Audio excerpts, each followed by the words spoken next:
Hello everyone and welcome to this next safeguarding bite-sized video.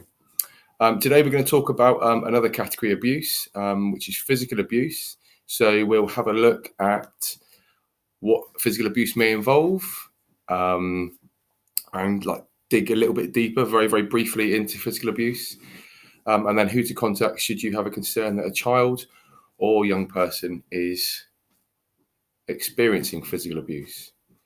So physical abuse is a form of abuse which may involve hitting, shaking, throwing, poisoning, moving into things like burning, scolding, drowning and suffocating, or otherwise really causing physical harm to a child or young person. Something which isn't that well known is that physical harm may also be caused when a parent or carer fabricates the symptoms of or deliberately induces illness in a child or young person. When we think of physical abuse, we think of cuts, bumps and bruises, but bumps and bruises don't always mean a child is being physically abused. All children and young people have accidents, trips and falls. And I suppose there isn't really one sign or symptom to look out for, but it's important that we're aware of the signs of physical abuse, and that bumps, bruises and cuts may be an indication of physical abuse.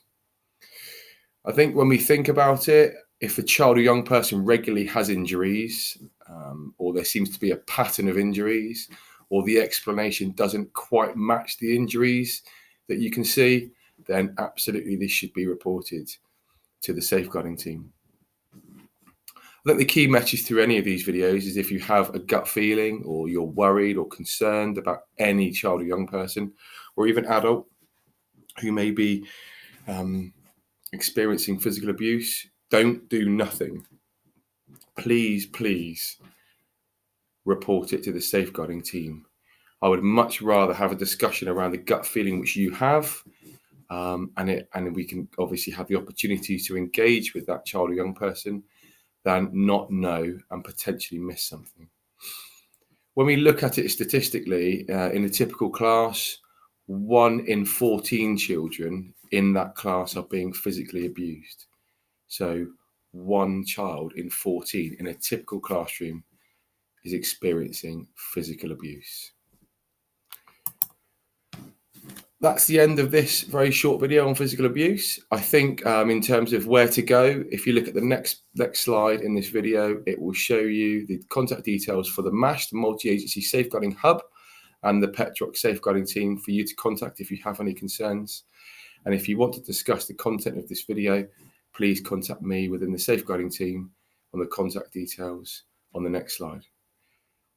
Thank you very much for watching. Speak soon.